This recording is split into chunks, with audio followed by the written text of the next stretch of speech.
Peace everyone, Unmask Art here. Welcome back to the Pastel tutorial. Hope everyone's having a fantastic day. I am feeling much better today, so thank you again for the well wishes yesterday. My throat feels good, I feel good, and I'm ready to finish up this house. So yesterday we left off getting the foundational layers of all the bricks and all of that, and I did some of the value changes throughout, getting some of those darker areas. Now, before I start putting in any of the textures that break up the bricks themselves, I want to throw in some various colors to make the bricks less uniform. So I have all of the colors that I've used throughout the project so far, and so I'm going to grab the 642 color, and I'm just going to kind of scratch around a little bit and throw this color in random areas.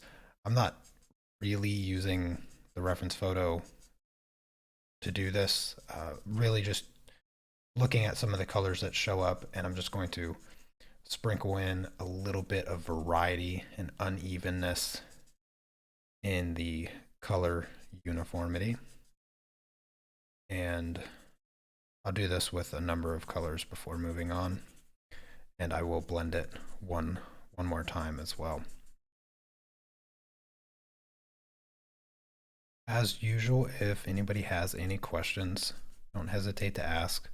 I've been getting a number of comments after the live stream is over asking about all of the previous parts of this project, just so that if anybody coming across this live stream after it's been live streamed, all of the previous parts are on my website. I have a link for it in the description.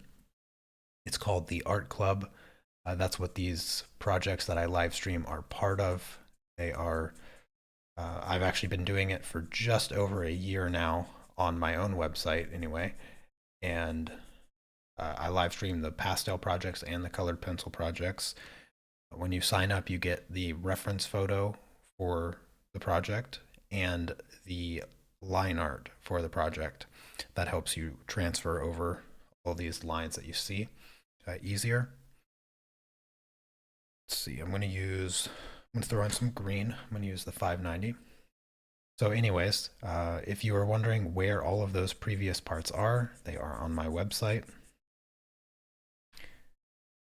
And that is where they will remain. And you can, when you sign up, not only do you get access to all of the previous parts of this project, but I have somewhere around 60 other projects that I've uploaded there as well.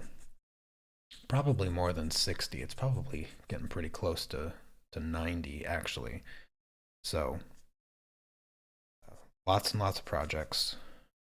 I have some graphite tutorials, I have some drawing tutorials, and a couple other miscellaneous tutorials up there to check out also.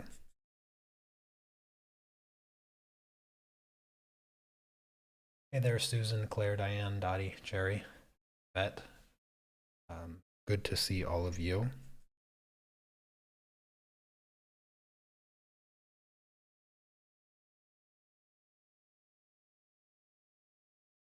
Hope your day is going well. I know it's just starting, so hopefully it started well and it continues to go well throughout the rest of your day.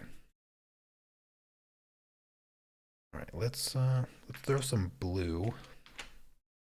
Use the 435 blue. And I'm just gonna, again, just kind of scribbling in these colors sort of randomly. Of course, I'm not pressing hard when I do this. I just want the color to show up a little bit. I'm not trying to make the bricks blue and green or anything. Just getting some good variation in the colors to make them look a little bit more natural.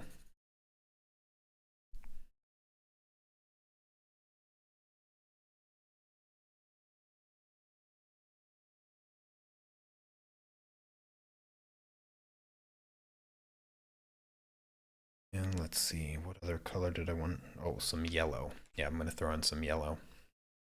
Now, there are very particular light spots hitting the bricks, and they become very yellow and very orange. So I'm actually going to focus this yellow just in those areas. I'm not going to get that bright yellow and orange just yet. I'm going to wait until I have the lines down, but I'm just going to use this yellow to brighten those areas, that general vicinity of where that light is actually hitting.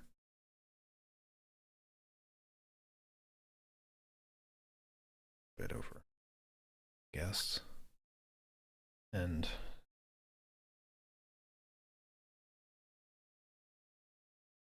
oh, and up at the top, bit right there. Morning, Barbara.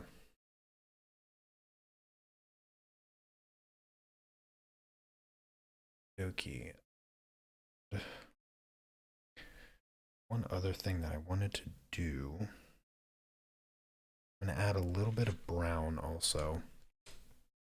This is the 610 brown, where I added these darker areas. I actually want to go just a tiny bit darker in some spots using the brown.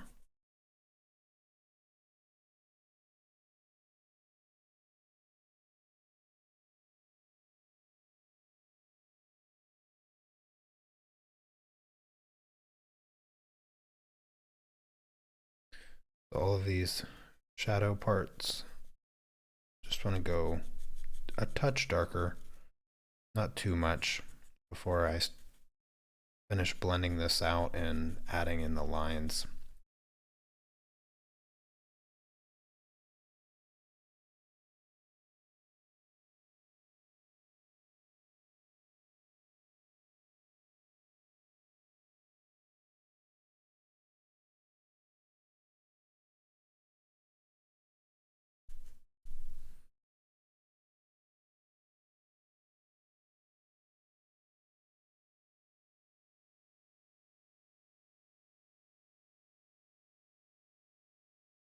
There we go. I'll just take my trusty blender and I'm just going to smooth this out. Now when you're blending the foundational layers of the house, you don't have to be too particular with how smooth you get it, because one, it's bricks, so it inherently has a lot of texture to it. And the other is we're going to be adding lines just like we did to the roof. And those lines sort of block out any attention that other texture may get. Like if you're trying to make the house look really smooth right now, then it would be necessary to try to, you know, keep things nice and smooth.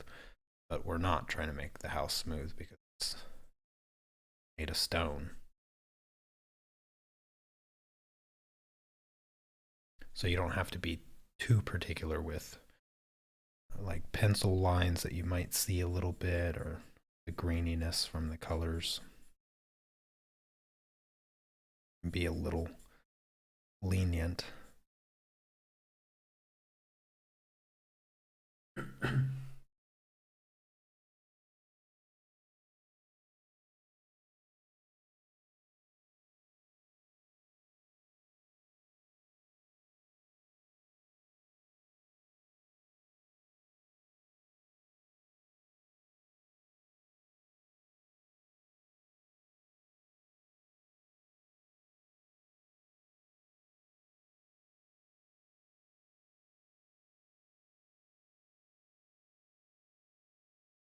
You missed two little windows on the left. What, these ones here? Did you color those in? Or forget to put the line art there or something?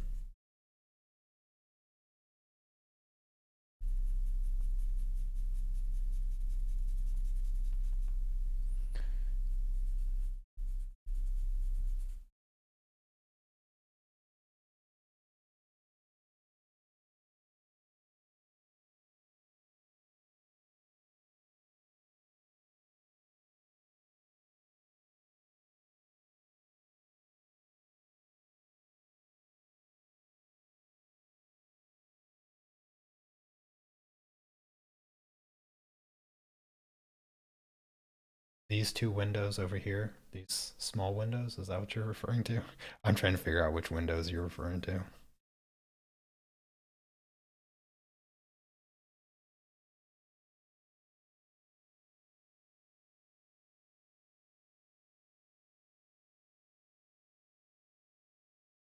If it's these two windows, I wouldn't really worry about it. They're almost like not even noticeable. Okie dokie. I think that's good. I think it's time to just start adding the bricks. Yeah, a kneaded eraser will give you a little bit of precision on picking up the pigment. But what will actually work better is if you have a.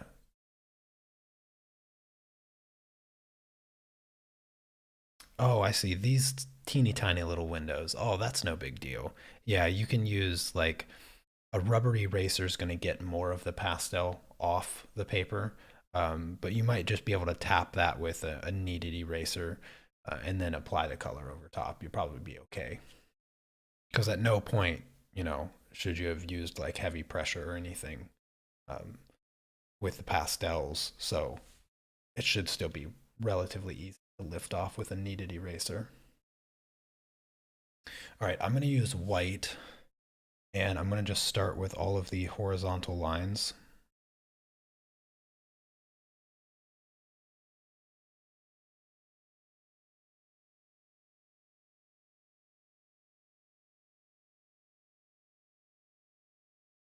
And I'd say the most important feature is really that you get the spacing relatively even. I have mentioned when we were working on the roof what you can do if you want to use a ruler.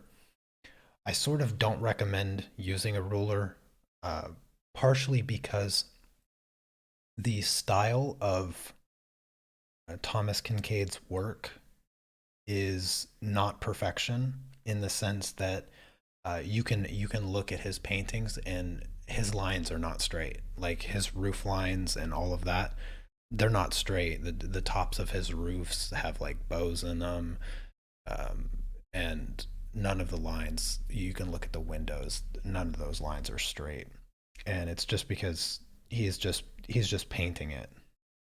He's just using his brush and sort of drawing the straightest lines that he can.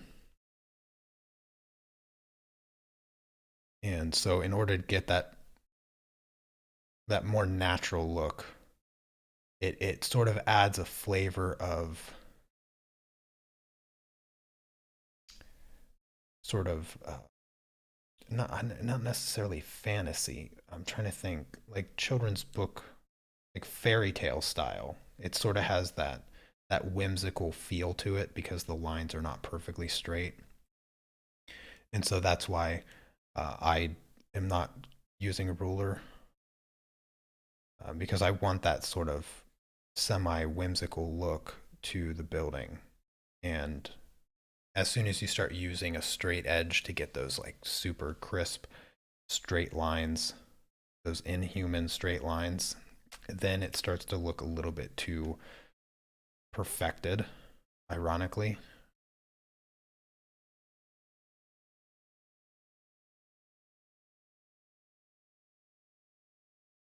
But like I was saying, what you could do if you wanted to use a ruler, nothing against it by any means, is take your ruler and just wrap it in glassine paper.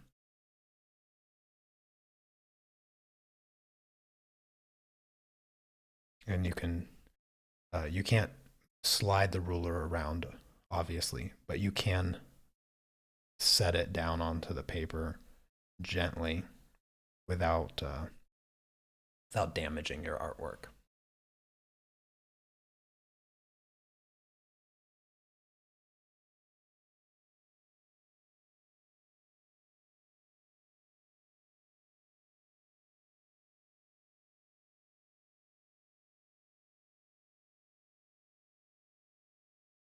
The other thing, if you're doing this by hand, you're without a ruler, you want to find elements on the house that have a connection horizontally as you're putting in these horizontal lines in order to make your lines look like they're straight. So for instance, this flat of the roof is going to be parallel to the horizontal lines. So you can use the angle or the lack of angle of this horizontal line to slowly stack up the house.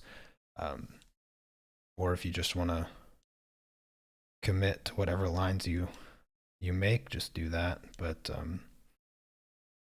no, that's about it. Just want to try to be as consistent as possible. Or you can just do whatever and call it extra whimsical. Let's see, I'm going to put a circle around this window here.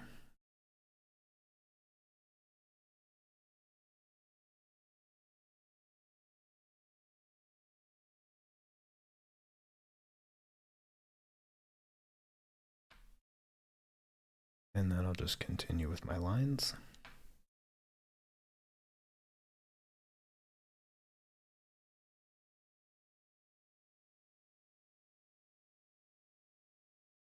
You can actually see that the brick shape isn't uniform on this part where Thomas Kinkade painted this door.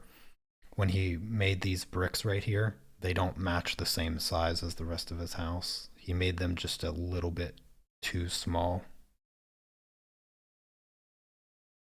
There's a tendency to do that when you're trying to put sort of the same information but in a smaller space. You sort of have a tendency to cramp the details together as opposed to keeping them proportionally the same size.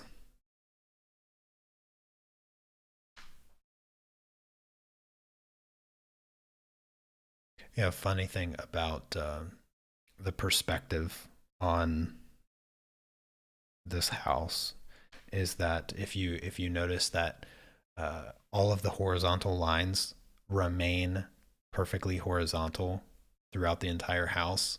So I can draw a line from here. Let's just say, you know, this is a brick layer. I can just cut straight across everything.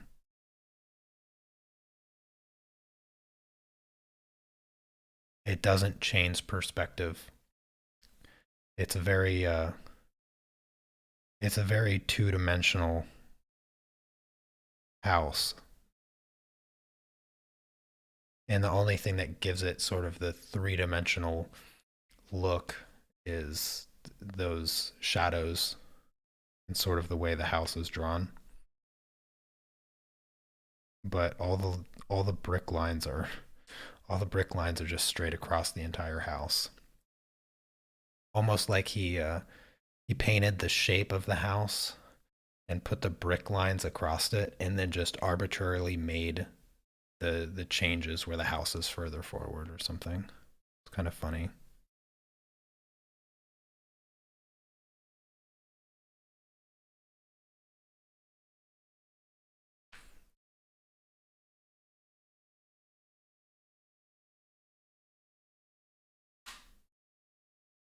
Although that does make it significantly easier for everyone that isn't comfortable with perspective to draw this particular house because there really is no true perspective going on here.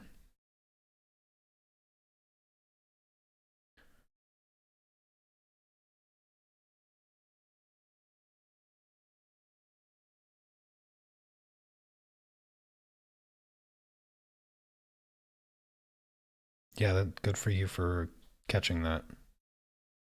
That the lines were just cutting straight across. He probably did it just to keep it easier for him. I don't know. Uh, Truthfully, I don't know a lot about Thomas Kinkade and um, how how good he was at perspective. You sort of see it in his work, the minimal use of any real dynamic perspective. Generally, it's very um, like the objects are tend to be uh, sort of two dimensional. The buildings and stuff they tend to be very flat, and the only thing that makes it three dimensional is the value changes to give the building some structure. But the lines tend to be very simple, not to imply that that's somehow a bad thing or makes him a bad artist or anything. Just characteristic of his artwork. That's all.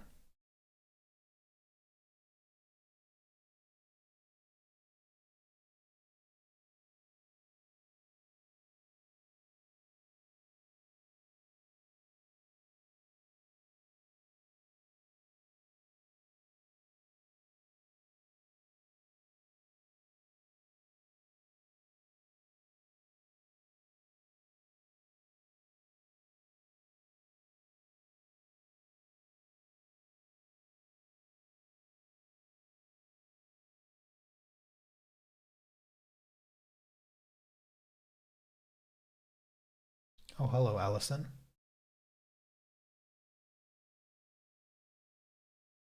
I'm glad you're able to tune in live as well.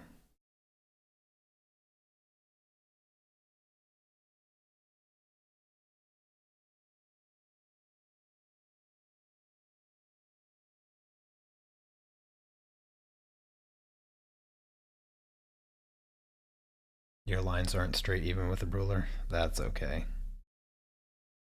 Thomas Kinkade's lines aren't straight either.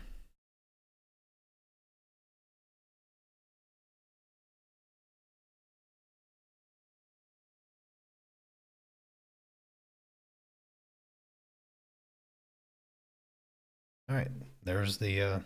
Honestly, that's the hard part, getting all those vertical lines put in.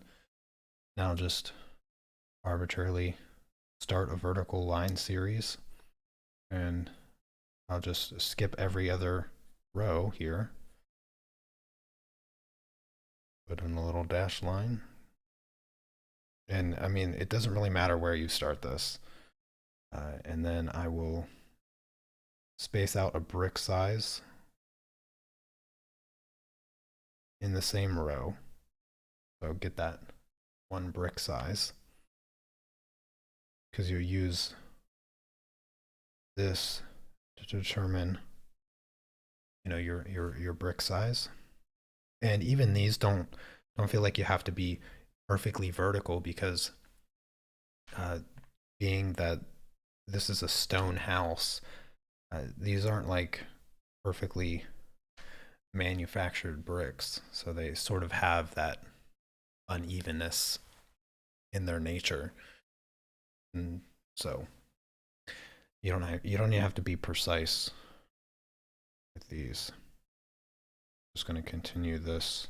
I'm just going to do like one row at a time.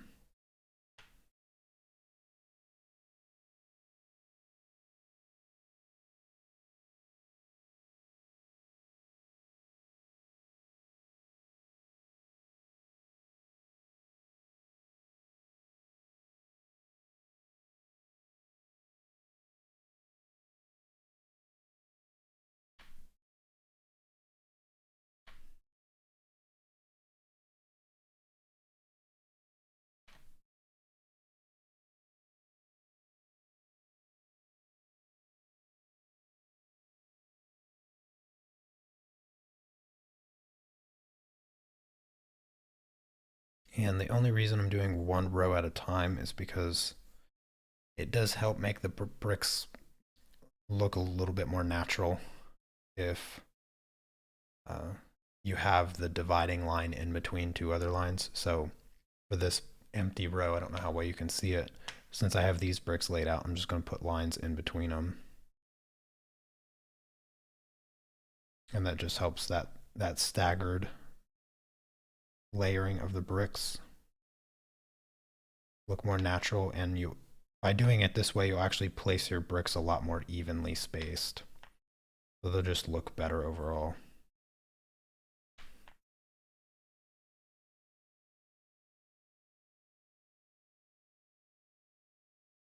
Just one of those many ways of breaking up a pattern into simpler steps. These kind of little tricks just you pick up over the years. There's a infinite number of them.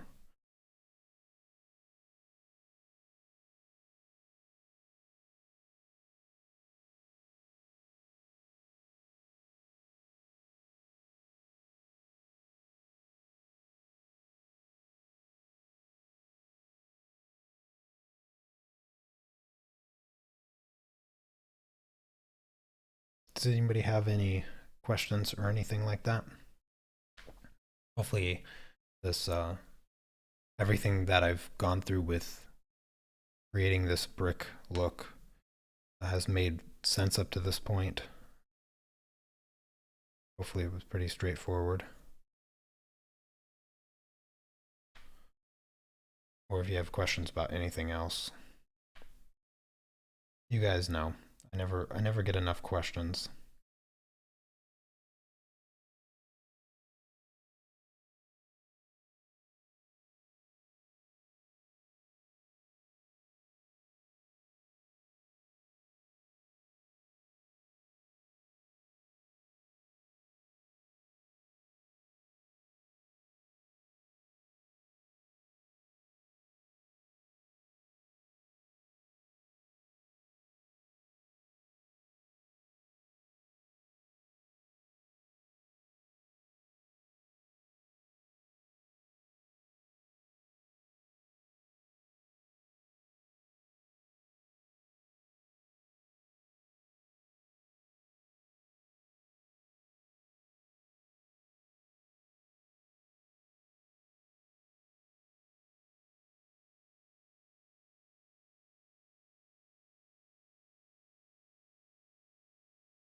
Totally off topic, but have any of you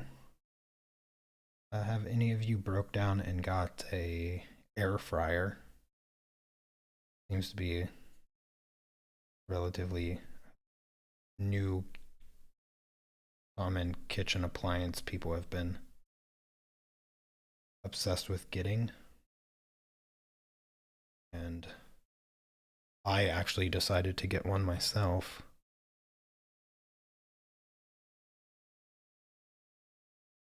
And I gotta say, I kind of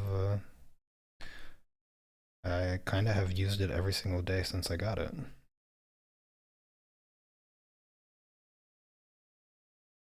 You have two? That's funny. Yeah, uh I don't even know how you know how it is. I don't even know why I got it.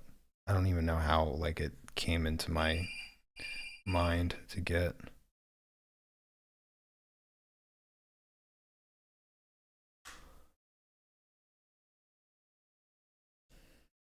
But I did end up getting one and made some really tasty sweet potato fries today for lunch, and they were so good.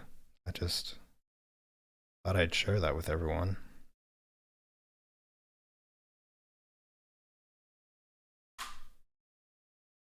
They were like they were super crispy. I used I used potato flour, or most known it's potato starch. In Poland, potato starch is used so commonly that it's potato flour. Um, and so I coated the fries in potato flour before I air fried them, and it really, really gave it this super extra crispiness, nice crunchiness to it. It was really good.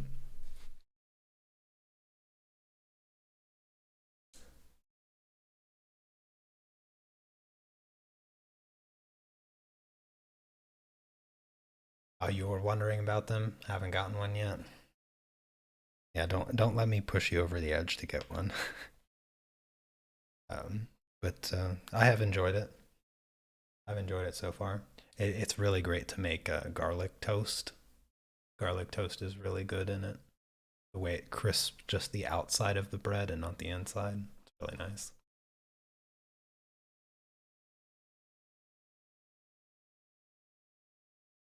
Greetings, Alexandra. Okie dokie. Now that the bricks are all laid out, I need to put the shadow side on the bricks. So to do that, I'm going to 610. And I think I'll go ahead and grab a pencil extender. I'll just start randomly. So the left and bottom side edge of each brick, very similar to what we did, exactly what we did on the chimney, actually, since it's the same bricks. So I'm just going to put a few small dashed lines on not all of the bricks, but some of the bricks, just to give them a little bit extra depth.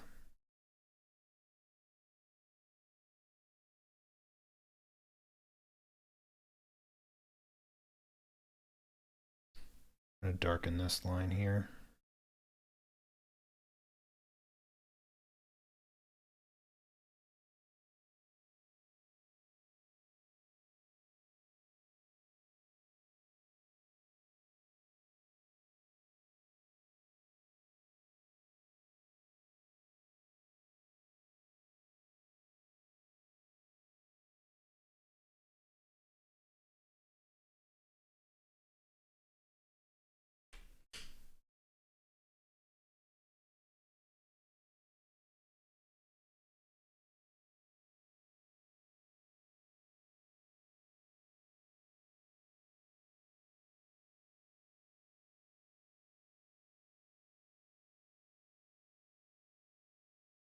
Yeah, if you're Diane, if you're looking to get your French fries, sweet potato fries, a bit crispier in the air fryer, then for sure potato flour will do the trick, because that's sort of the first thing that I had to experiment with when I got the air fryer, making like 15 different batches of fries, watching all of the YouTube cooking videos on air fryer potatoes or air fryer French fries, and picking up all the little tips and tricks, and finally I settled on giving the potato flour a try, because I was getting conflicting information. I was getting that it doesn't do anything, and then I was getting that it does do something, and now I'm convinced that it does actually do something, because those sweet potato fries came out so crunchy.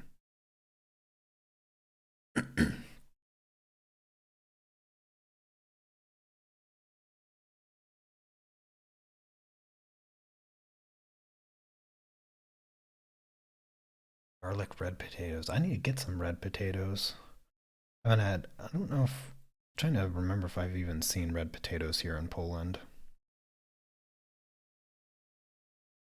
I don't know if I've seen red potatoes here. They were always kind of my favorite to just fry up, some salt and pepper, garlic. But I don't I don't recall ever having them here in Poland. Potatoes are, of course, extremely popular here. Potatoes are I'd say potatoes are more associated with Poland than they are Ireland. And they're really only associated with Ireland because of the history of surviving off potatoes. Um, but yeah, I don't know. As far as like a main food staple, I'd say potatoes outshine just about everything in here in Poland. Like you got potatoes and you got cabbage. And those two things combined pretty much make up 50% of the standard Polish like menu. You almost never have a meal that doesn't involve potatoes and or cabbage in some way if it's like traditional Polish.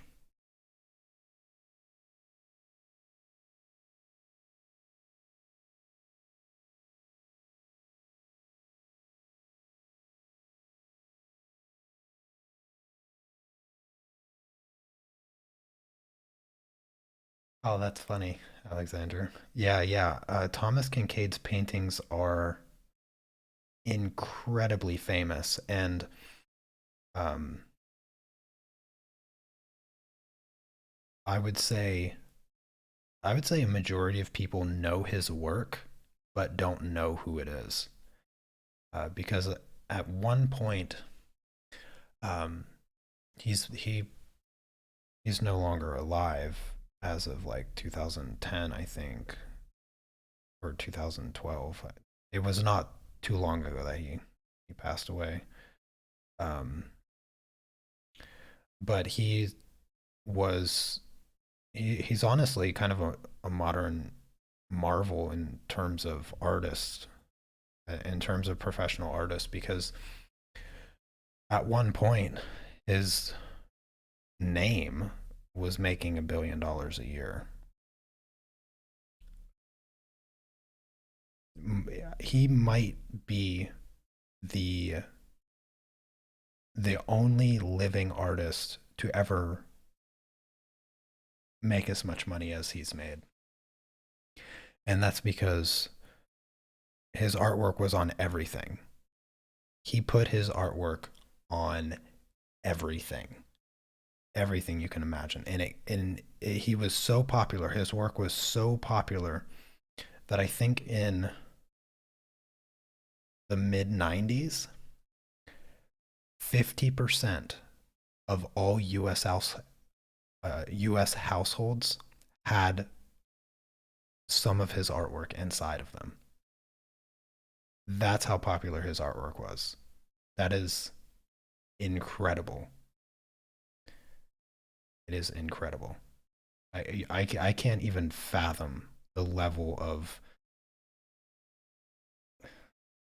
like that level of being an artist. That's, oh my gosh, that's just so much money. Just a ridiculous amount of money. I would never want to make that much money. I would never want to be that well known. I'm perfectly content just sort of being myself and not having not having people like judge me and whatnot. I've sort of been lucky to not get too popular on YouTube. I've gotten popular enough to make a living doing it, but not so popular that people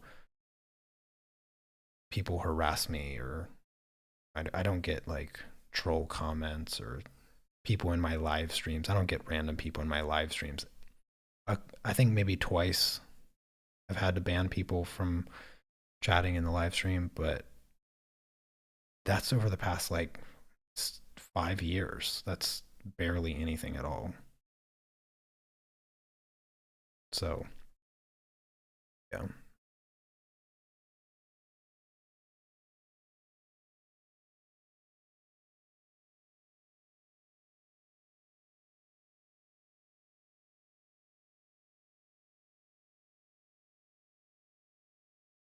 Oh, that's cool.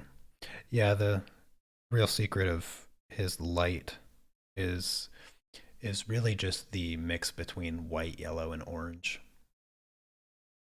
Um, and then uh, if you notice, he really likes to use purple in his purple and blues. So um, the the reason the white, yellow, orange sort of pops off the pops off the page in his work is because everything surrounding it has these sort of purple and blue cooler tones. So he's really using uh, temperature complementary colors.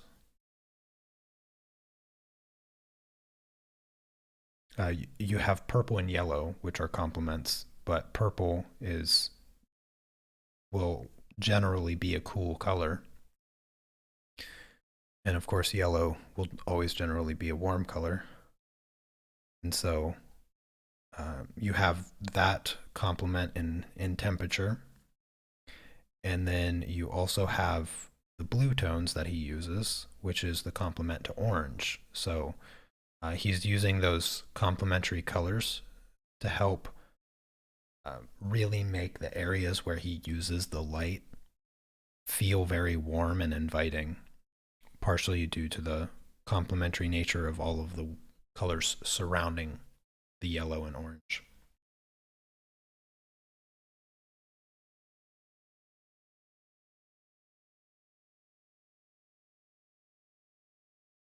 Alrighty then. Let's go a little bit darker right over here.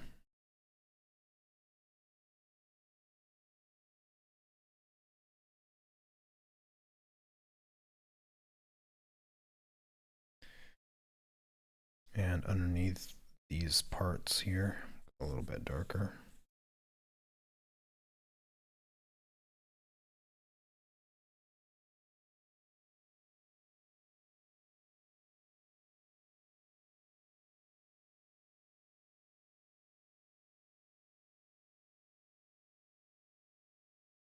And I'm going to jump back to the white and those light areas where the sun is hitting. I'm going to start with white, color those individual bricks where the light is really hitting, and use some yellow and orange right over top.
That's it.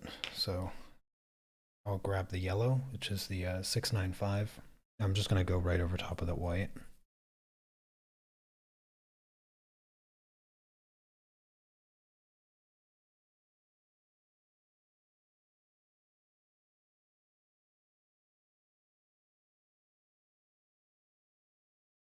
Now, again, just like the roof, when I was explaining that, the little highlights here might look a little awkward.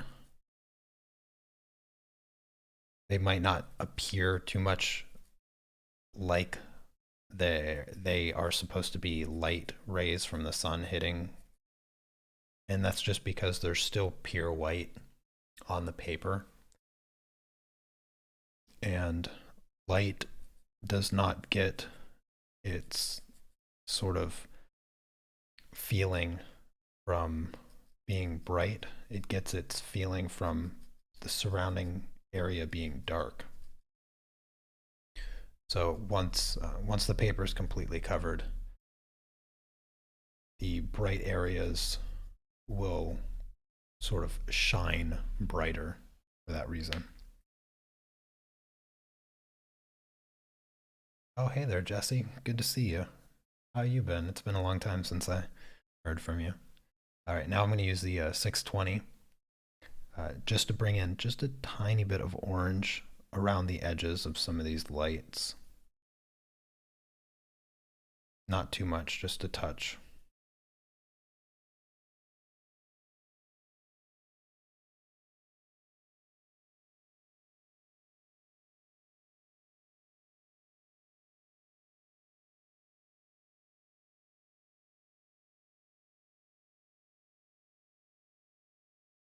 Smooth it out with some white.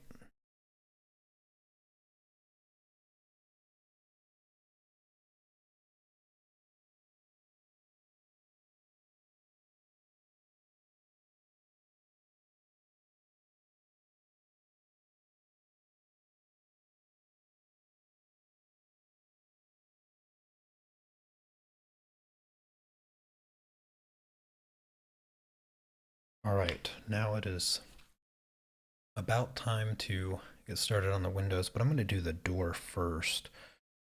So I'm going to grab 700 and I'm going to do the sort of concrete stone surrounding the door.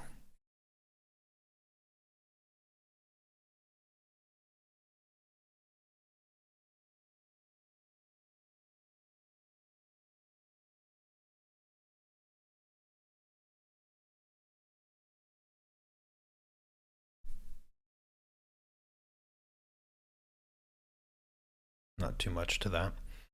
I want to use,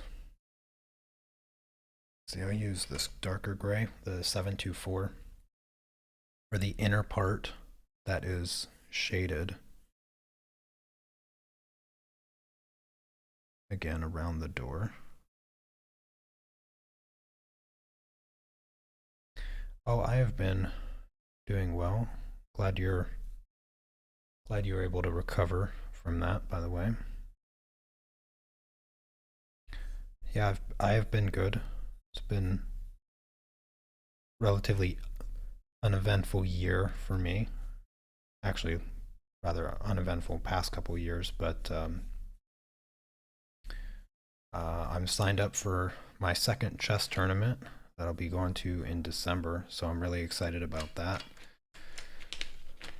Right now, currently I'm the highest rated player signed up for the tournament. So hopefully I win this one. That'd be really great. It's still really early for signups, so I'm expecting somewhere around 300 to 350 participants in the tournament. I'd be sort of surprised if it was less than 300. All right, I'm gonna go back over this with the 700 because it's just a little bit too dark.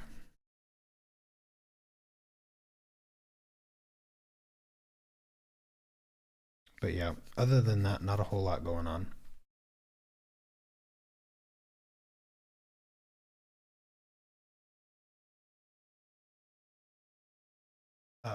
Let me, I can probably turn myself up a little bit. Hold on. All right. Hopefully that should be a little bit louder. It's, I'm glad that you actually noticed that, Barbara, because I did have the volume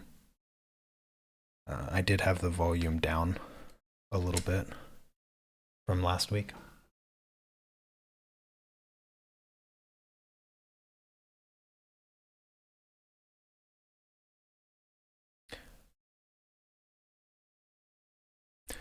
Does my wife play chess? No, she doesn't. I've tried to get her to. By the way, I'm using the 610. I want to outline this brick. I've tried to get her to play chess, but she just doesn't have the patience to learn.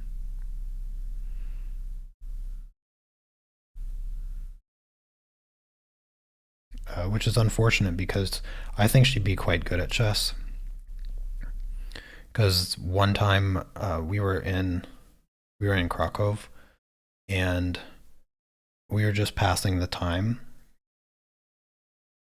going for our normal walk around Vavel Castle, and we sat down at these tables that had uh, these stone tables that had chess squares, decorated into it.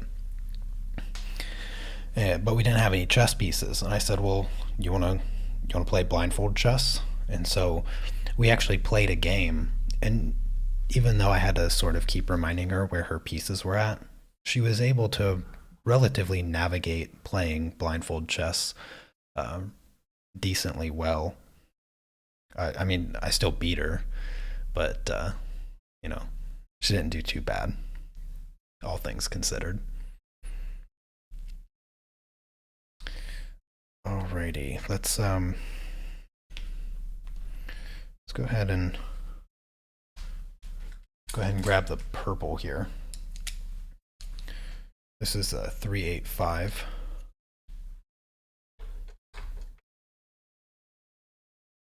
What's my current rating?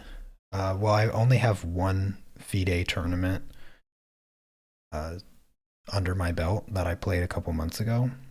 So my FIDE tournament or my FIDE rating is only 1408, but that's just when you get a FIDE rating, you start at 1,000, and so I've only played 9 games. So I went from 1,000 to 1408.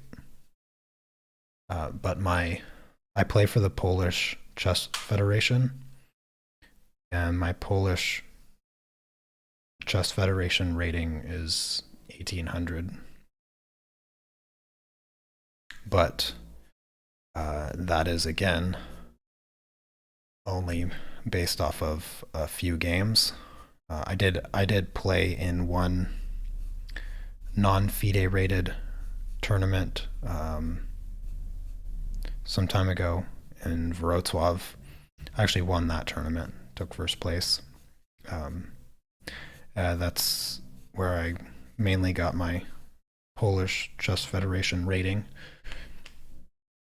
Because again, I started at 1,000, and then I won the tournament, and I was at 1,800 after that. Or actually, no, I wasn't at 1,800. I was at 1,600. Yeah, so I went from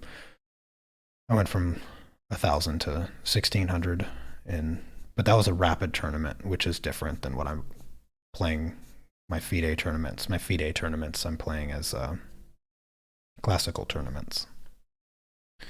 And the time formats, all that's different for those of you who are not familiar with chess.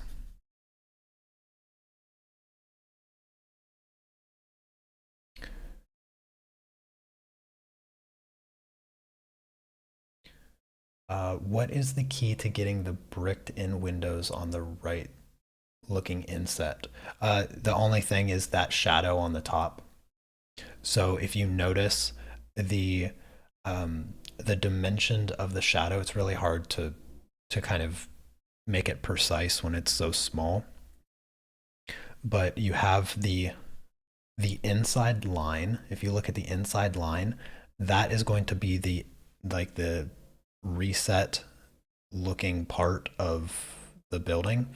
And so the angle from the bottom here on the right side needs to flare out to the right ever so slightly. Um, and that's where that inset is going to look. And then the way it wraps around, you'll notice that it has to taper on the left side. So it's sort of like a candy cane in the sense that it has like this hook on top and it comes further down on the right side. I could actually probably add a little bit more to help you visualize that better. So the right side needs to be longer because as it curves to the left, you stop seeing the shadow because it's popped out of the building.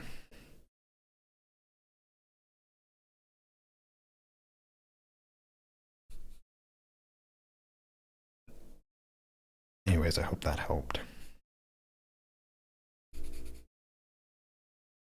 This door is very purple. I'm going to use the 642 to sort of tone it down a little bit. It's going to take a couple different colors to manage the extreme purpleness of this door.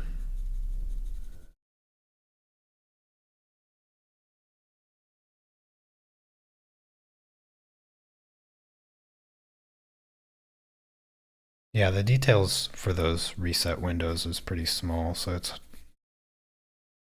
delicate to get them looking reset like that.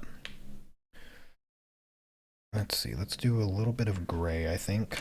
So I'm going to use the 724.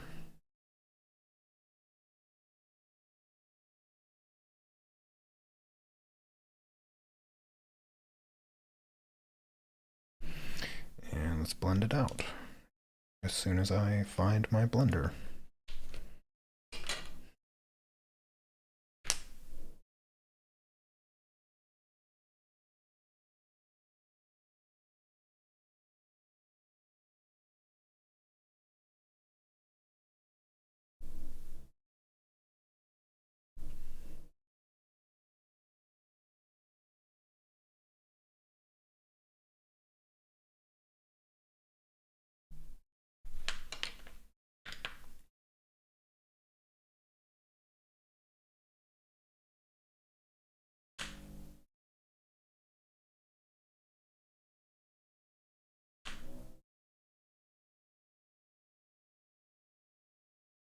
All right, that's pretty close. And my door is a little bit more purple, but I'm certainly not one to complain of something more purple. And I'll use the 620 for the hinges and doorknob thingy mabobs.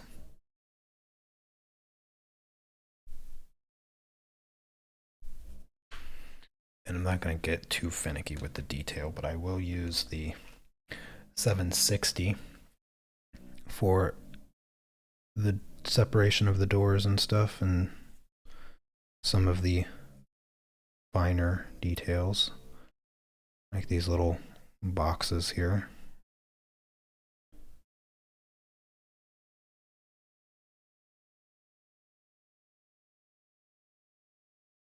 Something like that. Maybe the outline of the door ever so slightly, just a bit darker.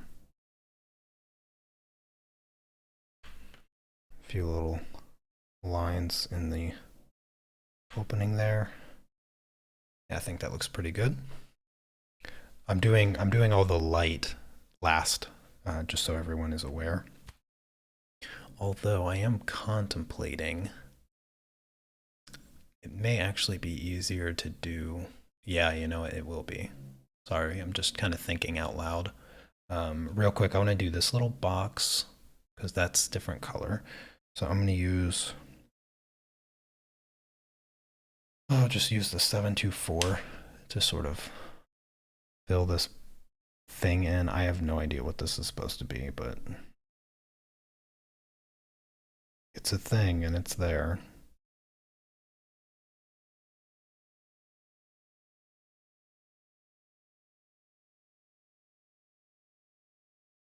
Sort of lightly fill this in.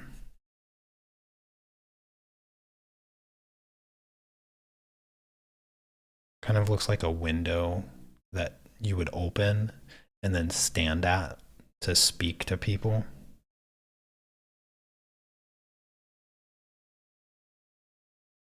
That's what it kind of reminds me of. And I'll use some 105 to smooth it out.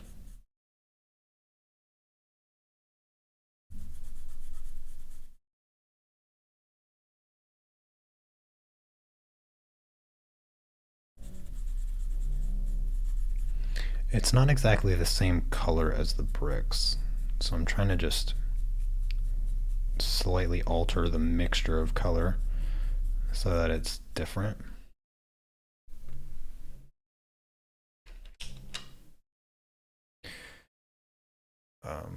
Let's see here. Let's go. Oh, well, let's go with some brown. Yeah, I'm gonna use the 610.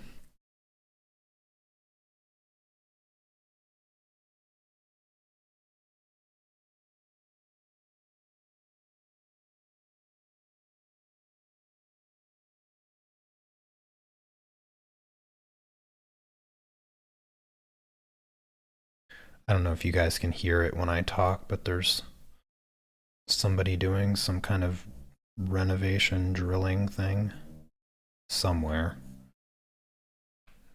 I can't quite tell which direction it's coming from, but hopefully the microphone's not picking it up too much.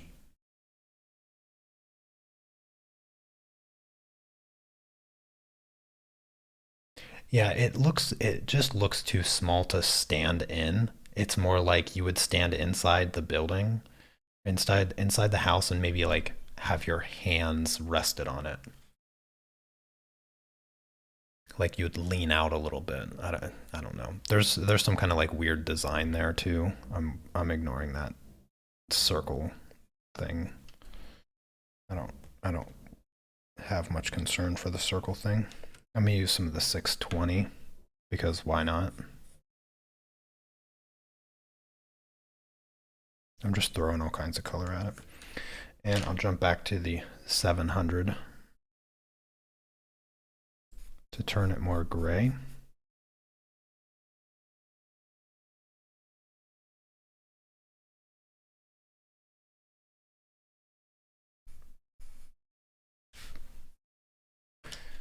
And let's use the 760 for the shadow side or blending it out. There, that looks good enough to me. So I'll just smooth out these shapes.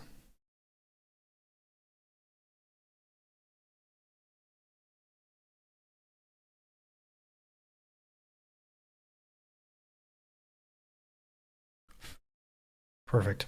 I think that looks good.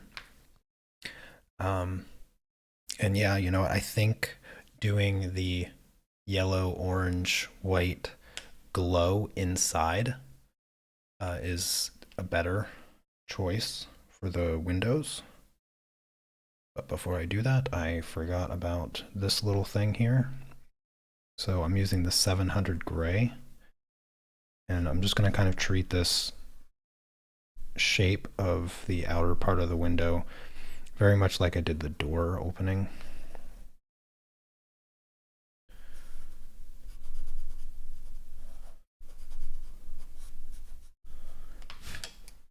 And then I'll use the 610 brown to create a little bit of an edge.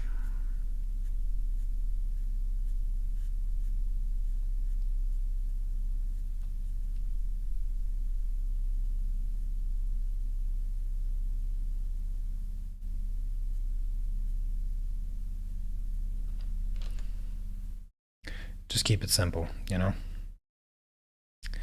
This actually goes across at the bottom. There.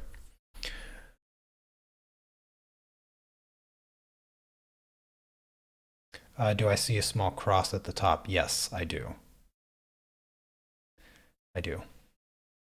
If you want to add that, you are more than welcome to.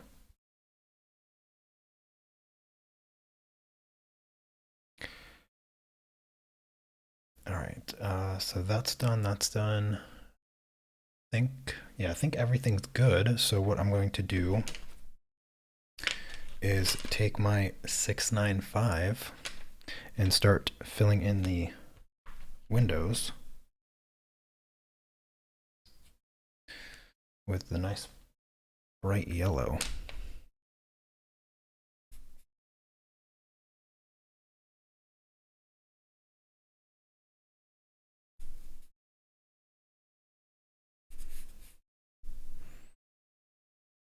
I'm just going to avoid the big shapes, really. that sort of separate the windows.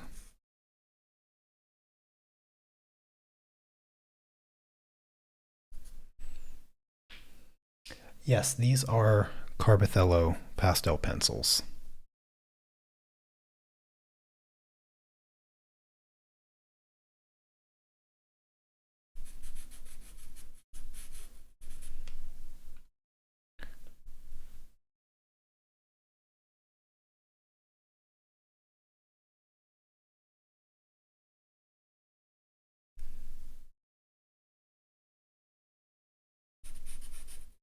Depending on what that 620 orange looks like, I may actually end up grabbing a different orange color for the light inside the windows.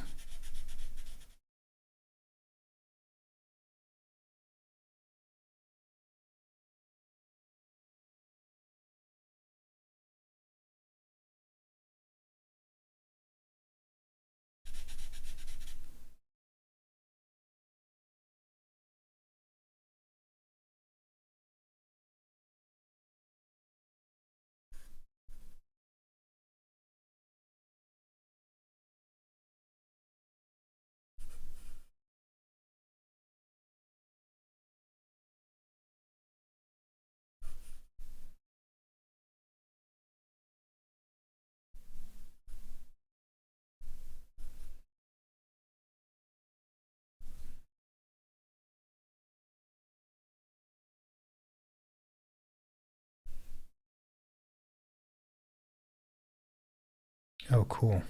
That's exciting. Getting some Carbothellos. If you don't mind me asking, where in the world are you located? I'm not familiar with that particular spelling of Alexandra.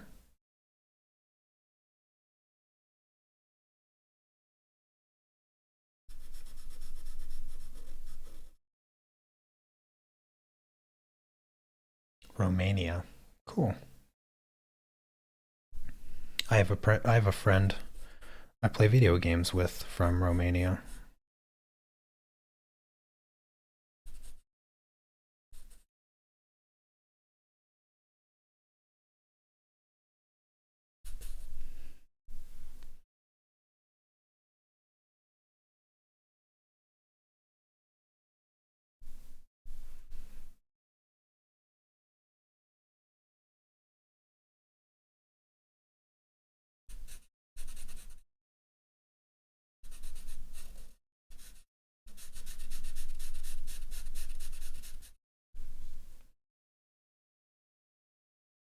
Goodness, this yellow is so rich that it just sort of feels like light coming from it pops off the page so much.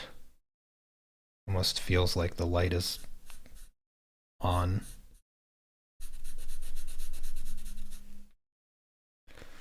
Do this little window right in here. This sliver of a window. And then these ones right here.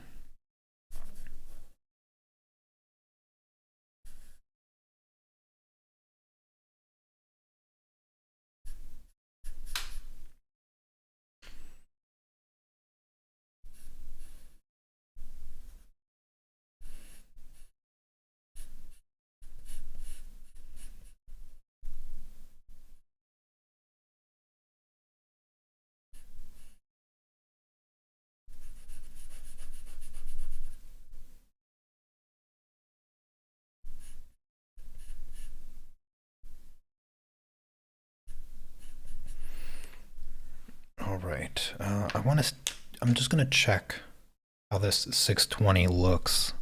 So just ignore this. It's pretty close. I think I'm gonna try a different orange.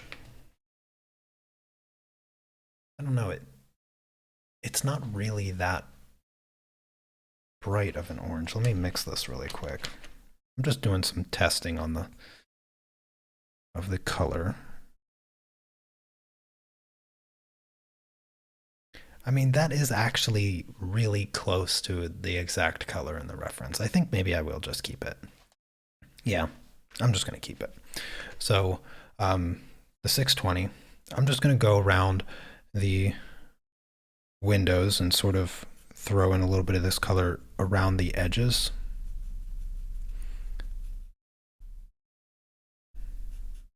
Just going to scribble it in there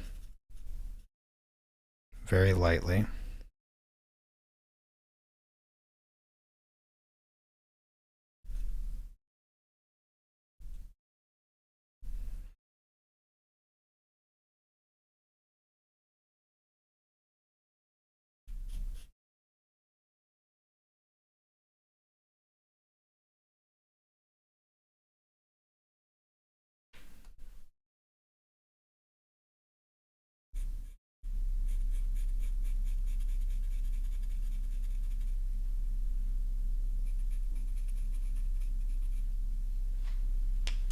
Oh, thank you, Dottie.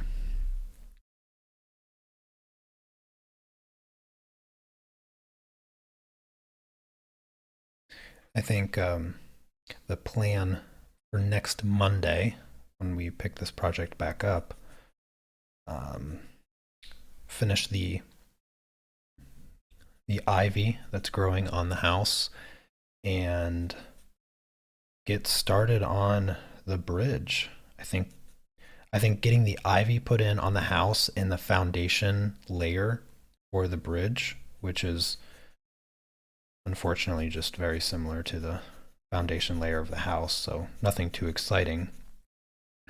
But I mean, once we get that stuff filled in, it will really start to come to life quite a bit.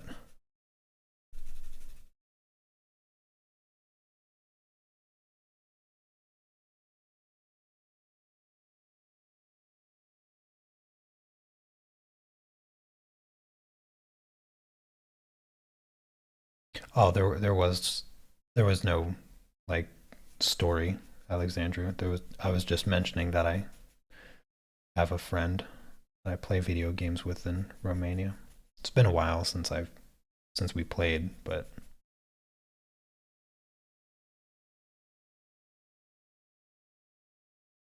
I also when I lived in Seattle, I had a roommate from Romania. Yeah, can't remember his name. I lived in one of those shared housing. Every room is rented out. It's basically what they do in Seattle. See all those houses in Seattle. You think that, a nice family lives there, but the reality is that 15 unrelated people rent out each individual room that has its own lock. I'm going to use the white now, of course, to bring out the super bright spot here in the windows. And believe it or not, there's just not a lot of the white.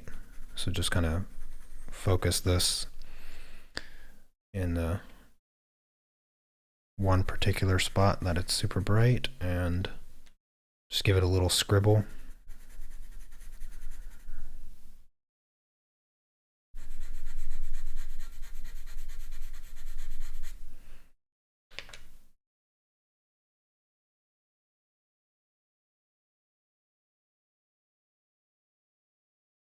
Yeah. Got till Monday to catch up.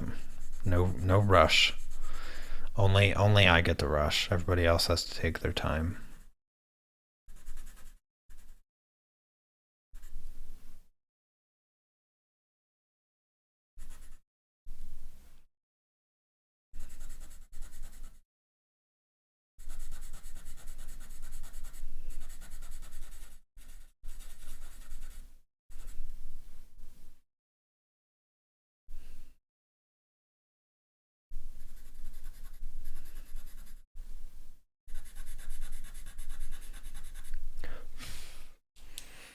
All right, now let's just blend this out.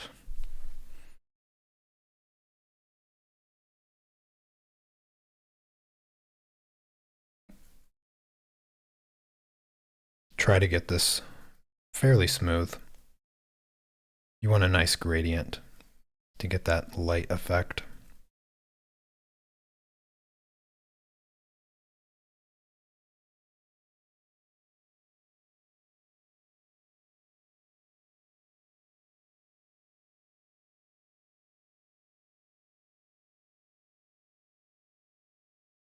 And if you want to, if you want to warm the light up a lot more, you can pick a brighter orange, but just as fair warning, you don't want to go too bright orange, like pure orange, because you're gonna turn you're gonna make it look like the house is burning down inside.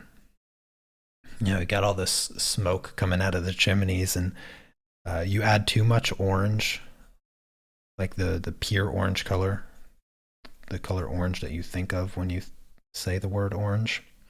You add too much of that, it's gonna just make it look like the whole house is burning from the inside. So that's why this sort of toned down orange is a better choice, because you still get the warmth, you still get the recognizable orange glow, but it stays more yellow and it's less like the house burning down kind of thing.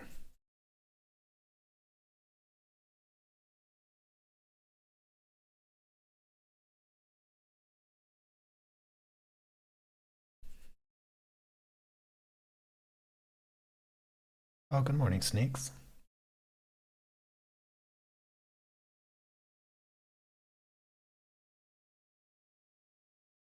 Yes, indeed. Lots and lots of lines.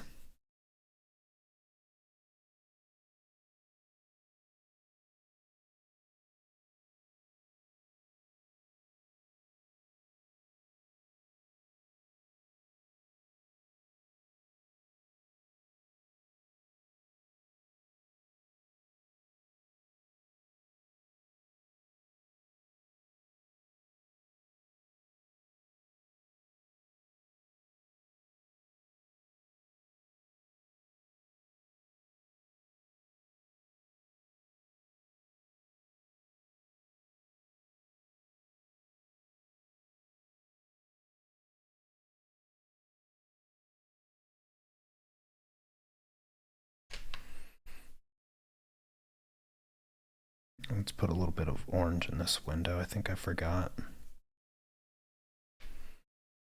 And also the door window. Actually, I can just fill the door windows in. They don't have any details surrounding it, so. Oh, got this little one.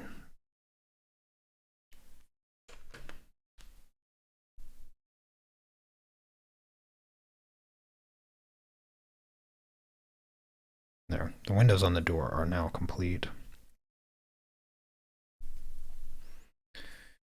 Okie dokie. Now, I'm going to take that same color, that 620, and I'm going to use that for the wood surrounding the windows.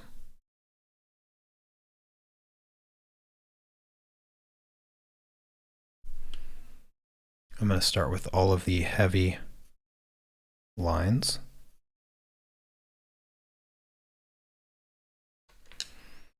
Most of which are vertical.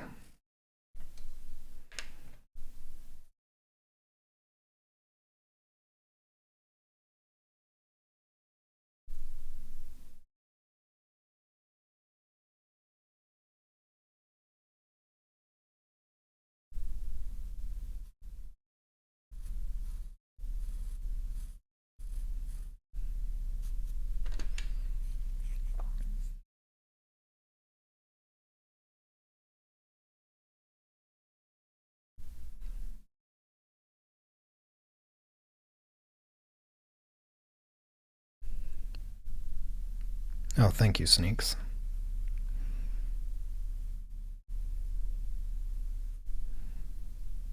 Yeah, I don't think much of it, but I mean, having a light hand has served me very well. And it's not just my hands. I'm also really light on my feet too. Like, some people you can hear walking. You can't hear me walking. I also like land really, really lightly on my feet. You can just ask my wife. It drives her absolutely crazy. It drives her nuts because, I'll just get up. Like, my wife will be in the kitchen doing whatever she does in the kitchen. She's always in the kitchen. And, I'll walk up to get water or something. And I'll just walk in and I'll start pouring the water and scare my wife half to death because she didn't know that I was in the kitchen and I would be standing right next to her as I start to pour water. And so she just start to hear the water pour into the cup next to her and she would jump out of her skin. And if it didn't happen on almost a daily basis, you'd think that I was doing it on purpose. Because my wife sometimes thinks that I'm doing it on purpose. Like, she'll jump and like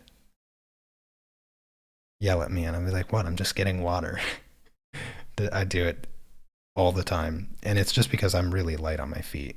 I just walk really quietly. I have certain very weird pet peeves. I have, and one of them is being able to hear people walk. I really don't like to be able to hear people walking,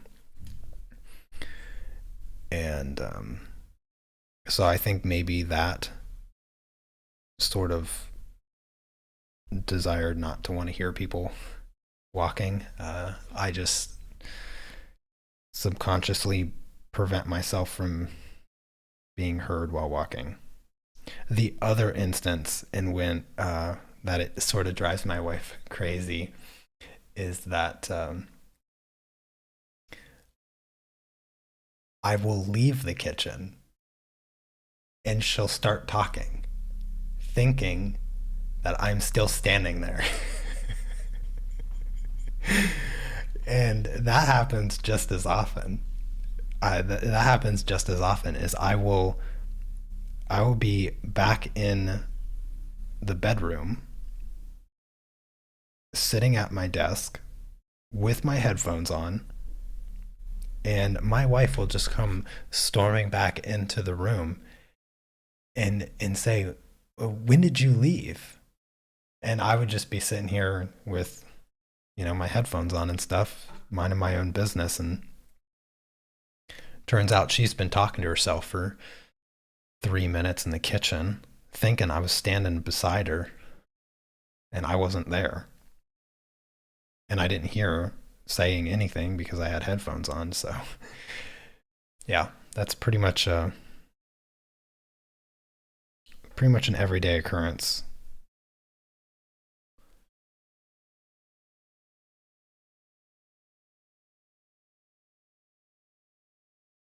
The other pet peeve that I have is being able to hear people chew,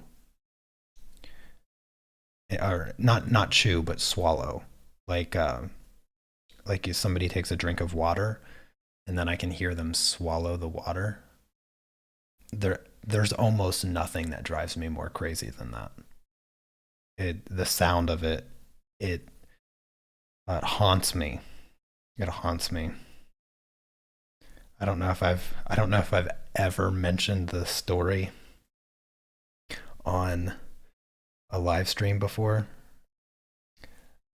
but I know that I've told my sister Cece this story a couple times, and it makes her laugh. And I've told my wife the story a couple times. It also makes her laugh because of the just the level of irritation that they can tell it brings me. When I was in when I was in the Navy, uh, at my like second, like 2.5 years into my term, uh, I was in dry dock in Bremerton, Washington, and when they, taking the ship apart, you no longer live on the ship, and so on base, I had on base boarding, which truthfully it was just straight up a hotel, like it was full on hotel, but it was on the Navy base. and you share the room with a roommate. And I never really talked to my roommate really ever once because I really only ever went back to the room to sleep. But like clockwork, like clockwork, he would wake up probably about 15 minutes before me, which, would normally not bother me at all. However, he had the same exact morning routine every day, every day. He was Filipino, so for breakfast he would eat a scrambled egg and spam, which is like about as Filipino as you can get, and a glass of orange juice. That every day, like clockwork, 15 minutes before my alarm clock was going to go off. And I I would wake up every single day to this man swallowing his orange juice. And the amount of rage that I would feel in the moment of waking up to him swallowing his orange juice, there's been nothing in my life that has made me angrier. And I can, to this day, I can still hear him swallowing in the back of my head. Like I can still hear it. And it's not necessarily like loud when people do this, right? It's not loud when normal people take a drink of water. But to me, the small sound of being able to hear it is so undescribably annoying to me. Honestly, I wish it didn't bother me because the level in which it does bother me also bothers me. Because I get on my wife about it too. Sometimes she's just sitting in bed, and out of nowhere she takes a drink of water, and I'll hear it, and it will just be way too loud. But yeah. Anyways, that's my story of my roommate in the Navy eating breakfast.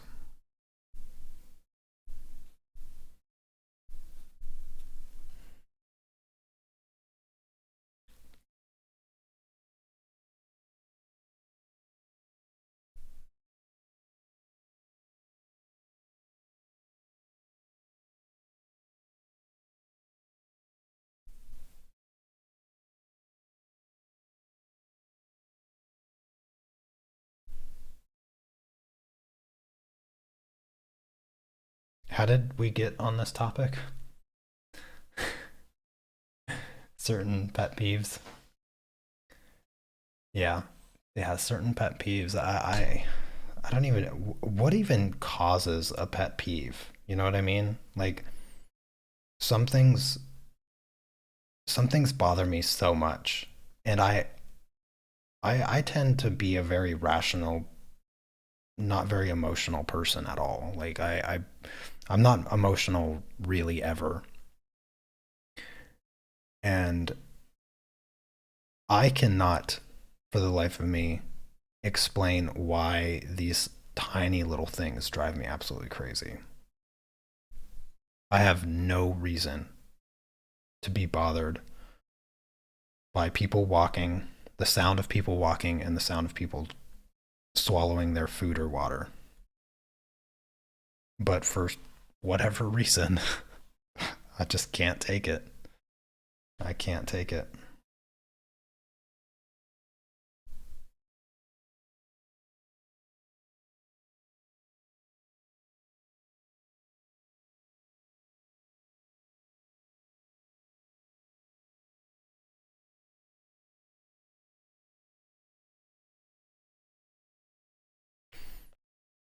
One of my other pet peeves is hearing people talk using words they don't know. That's another one that drives me crazy.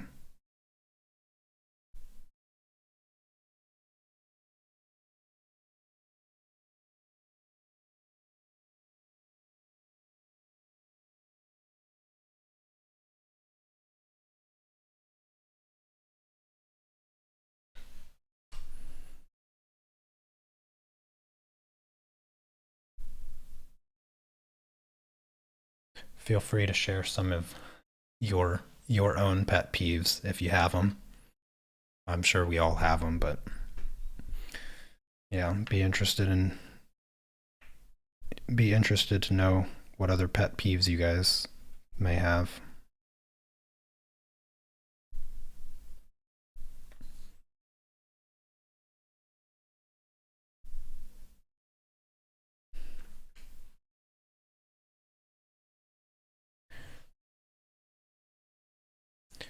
ASMR is, I don't know what the acronym stands for, but it's basically just noises that are meant to stimulate like certain sensory things. Honestly, everything is called ASMR anymore. Like any non-verbal sounds on YouTube, uh, people just call it ASMR.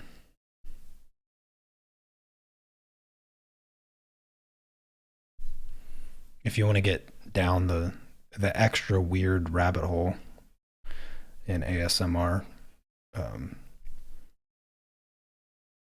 there is how do you want to say this? There's ear licking ASMR. That is a real thing.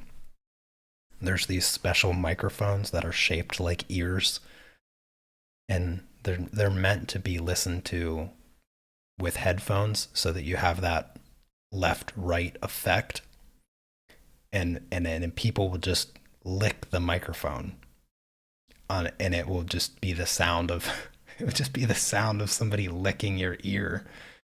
It just I mean, as weird as that is, because it's extra super weird, it's insanely popular, which is uh, it's significantly more popular than I am.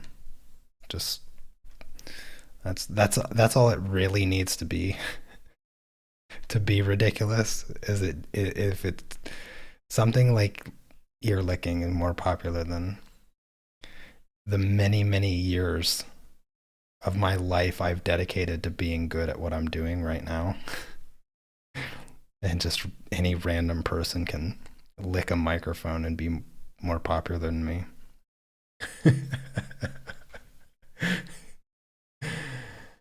uh,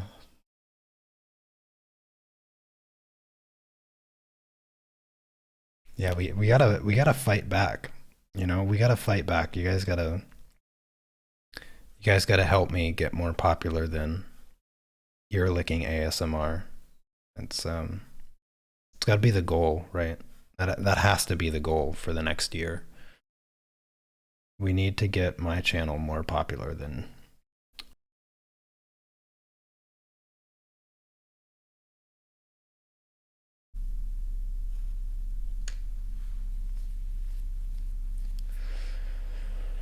yeah, I've totally neglected this thing up here. Um, I'm gonna take some 610 brown.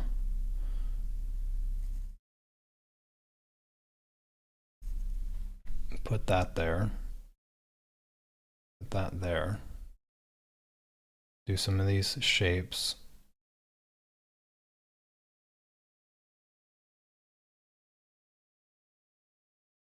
And let's go here, here.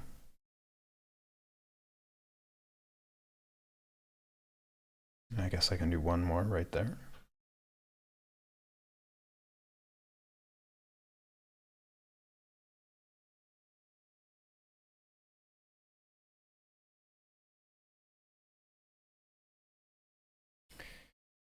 And there's a little bit of the orange, a little bit of the yellow, but it's mostly actually gray.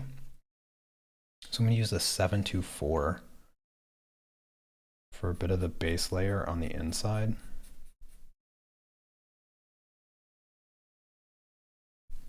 I'm going to use the 700 for the cement on the bottom.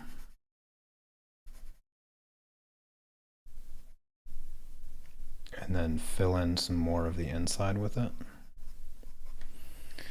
And I'll splash some of the yellow, some of the orange. So the 695, just a little bit of the yellow, and a little bit of the 620.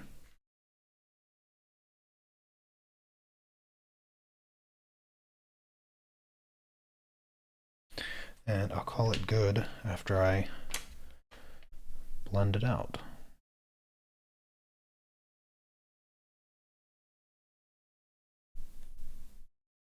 I'm not sure what this is supposed to be because it's like a gate or something at the top. Like you can see through it. It's like a little fence thing, but who knows what it's supposed to actually be.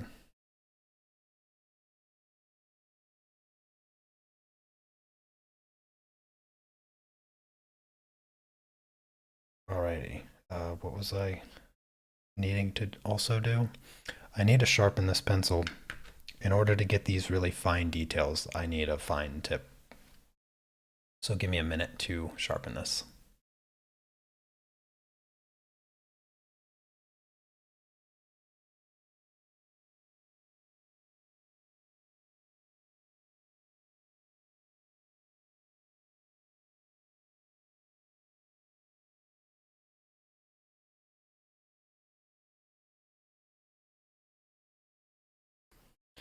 Okie doke. Yeah, let's start over here.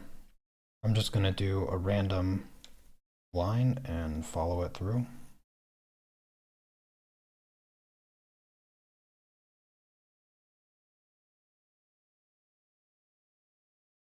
Go back the other direction.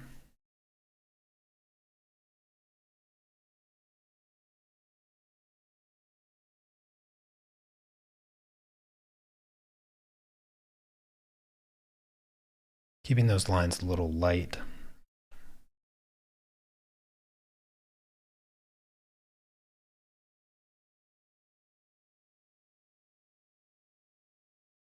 And then same thing up here.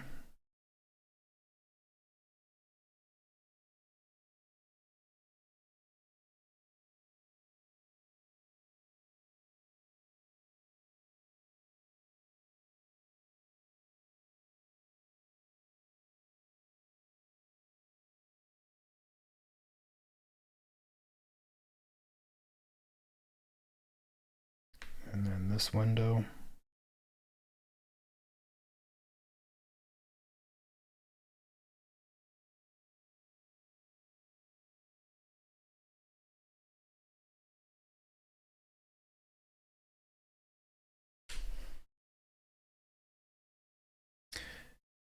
Oh, and this one right here.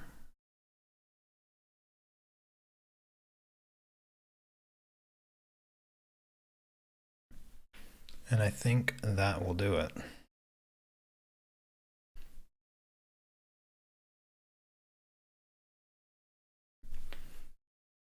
Yeah, I didn't forget any windows. Good, good, good, good, good. All good.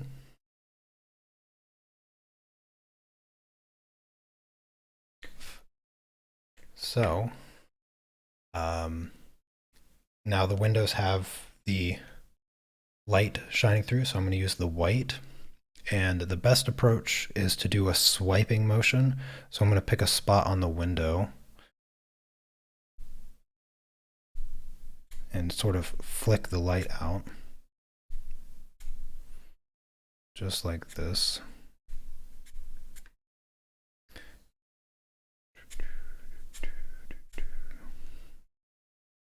You want to do this with a certain degree of confidence. Anything less than that, and you'll start getting some weird stuff. Also, spin your pencil because you can see the color sticks to the edge, and you want to start with white. Let's go over here.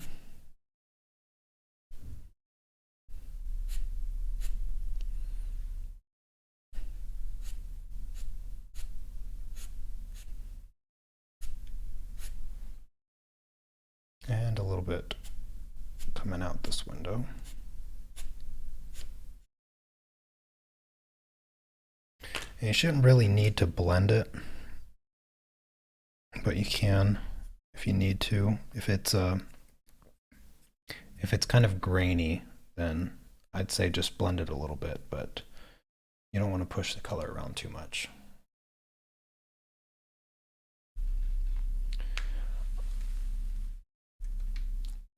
Alrighty. Well, that is going to do it for today. So we'll pick back up on this on Monday. And like I said, we'll do the vines, and the house will be 100% complete once we do that. So the vines, and then we'll start on the base layers for the bridge. And most likely we'll probably end up filling in the 6 lamps there. There's 2 right here if you can't see them. But anyways, that is going to do it for today. So I hope you guys enjoyed it. Thanks for the fun, interesting conversation. And I will see you all tomorrow, same time. We'll continue the colored pencil project. So anyways, enjoy the rest of your day. Take care. Peace.